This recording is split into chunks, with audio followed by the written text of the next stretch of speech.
As a political leader. இவர்கள் எல்லாருமே கேலி பண்ணிட்டு இருந்த இடம் விஜய் கிடையாது.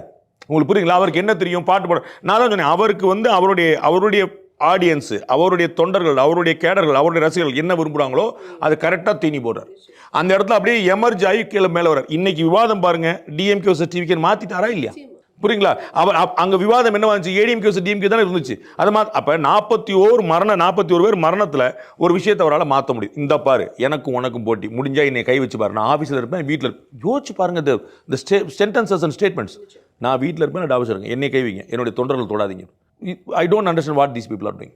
அதனால தான் நான் கேட்குறேன், இந்த விஷயம் வந்து அவங்களுக்கு சாதகமா இருக்கும் அப்படின்னு நினைச்சதுனால இப்படி பண்ணிட்டாங்களா? ஒருவேளை இவங்களாம் நம்மளை பார்ப்பாங்க, இவங்களுக்காக ஆதரவு பெருகுங்கிறதுக்காக பண்ணிட்டாங்களா?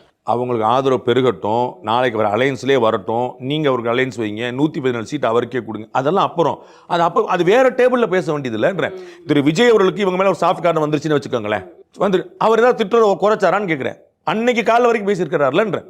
நாளைக்கு விஜய் அவர்கள் ஏடிஎம்கே கூட்டணி வைக்க மாட்டாருன்னு யாருமே சொல்ல முடியாது. நான் சொல்லலை, உங்களுக்கு புரியுங்களா?